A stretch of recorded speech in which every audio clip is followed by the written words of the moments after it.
Punya julukan dengan Sajjad, orang yang sangat suka sujud sampai dahinya sangat hitam rahimahullah. Dan dikatakan beliau kalau sujud tidak mengangkat kepalanya sampai hajatnya selesai dengan Allah. Satu waktu khalifah meminta dia untuk menjadi hakim, punya jabatan. Dan waktu itu hakim gajinya lebih tinggi daripada khalifah, punya istana yang mewah, punya kereta kencana dan seterusnya.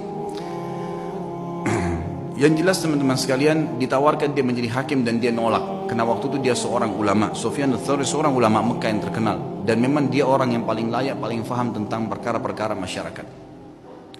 Lalu dia nolak dengan santun mengatakan saya tidak bisa dan saya khawatir saya akan dihisab oleh Allah hari kiamat kalau saya berhukum yang salah.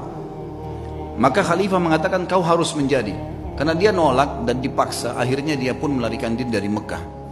Dia jalan teman-teman sekalian. Sufyan ats-Tsauri rahimahullah jalan dengan menggunakan jubah menutup kepalanya dan meninggalkan Mekah.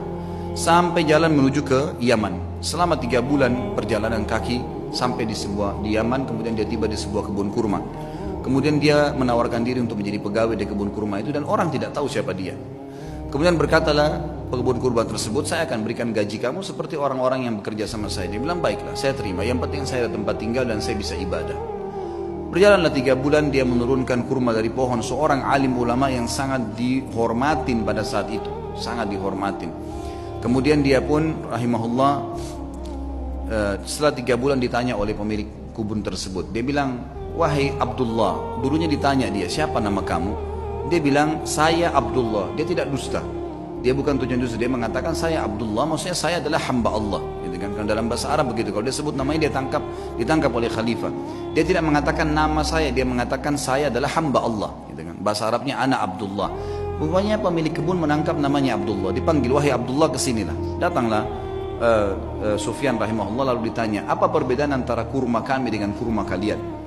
Maka kata Sufyan rahimahullah, saya tidak pernah tahu perbedaannya karena saya tidak pernah mencicipi sedikit pun dari kurma anda. Maka kata pemilik kebunnya, apakah kamu ini tinggal 3 bulan di kebun saya, turunkan kurma, sortir tiap hari, gak pernah kamu makan 1 butir pun? Dia bilang, demi Allah 1 butir pun tidak pernah karena anda tidak pernah mempersilahkan saya. Maka kata pemilik kebun, teman-teman sekalian, dia bilang, apakah kau mau mencontohi muru'anya, ya, kehormatan ibadahnya Sufyan ats-Tsauri? Dia nggak tahu kalau ini orangnya. Maka yang terjadi teman-teman sekalian, dia pun diam si Sufyan ats-Tsauri, lalu kemudian dia sudah tahu akan terjadi apa-apa, lalu dia membungkus barang-barangnya, dia tinggalkan kebun tersebut. Ternyata pemilik kebun ini sudah mendengar berita kalau Amir Mukminin waktu itu menyuruh menangkap Sufyan ats-Tsauri secara paksa.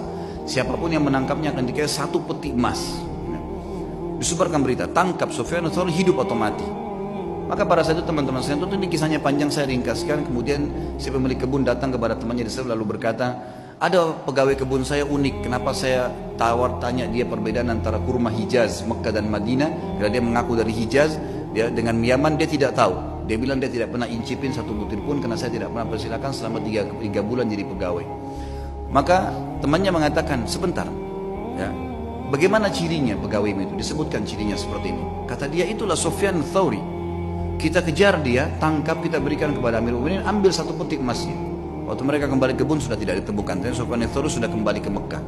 3 bulan kemudian, jadi ini sudah dari 6 bulan dari masa pengejaran, dia pun 3 bulan lagi kembali ke Mekah. Waktu dia kembali disambut oleh masyarakat Mekah, dia ulamanya, gitu kan, muftinya Mekah pada saat itu, lalu disambut, mereka pun belajar. Lalu beberapa ulama lain menasihati mengatakan, wahai Sufyan, Amir Mukminin sudah sangat marah, dia akan menghukummu. Dia bilang, saya lebih takut dengan raja yang sebenarnya, karena kalau saya salah berhukum maka akan jadi masalah. Dan dia harus bisa mengerti, saya tidak bisa memaksakan diri, gitu kan. Harusnya dia bisa memaklumi dan masih banyak orang-orang yang bisa didapatkan sebagai pengganti saya. Lalu waktu Amir Mukminin waktu itu tidak disebutkan, saya tidak dapatkan namanya, dikatakan mendengar Sufyan ats-Tsauri ada di Mekah, lalu dikejar sama dia. Dia bilang, saya akan membunuh sendiri Sufyan ats-Tsauri dengan tangan saya.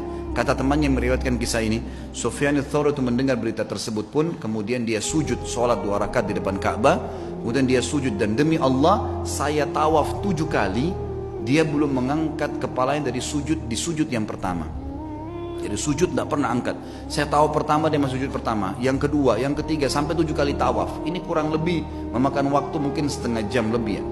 Itu kalau cepat, kalau lambat mungkin bisa lama, lebih lama. 7 kali tawaf bisa sejam kalau lagi padat-padatnya.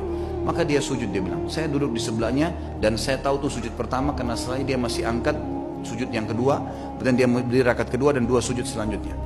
Yang jelas teman-teman sekalian, selesai sholat saya melihat dia, kata perawi kisah ini, mendatangi Ka'bah lalu memegang kain Ka'bah sambil mengatakan, aqsamtu bika rabbi, saya bersumpah atas namamu hai Tuhanku, jangan biarkan khalifah ini untuk masuk ke Mekah. Maka yang terjadi adalah dikatakan dalam kisah ini, Amir Mukminin pun waktu khalifah itu waktu mendekati pintu gerbang Mekah, ya sempat berkemah dan meninggal sebelum masuk ke dalam Mekah.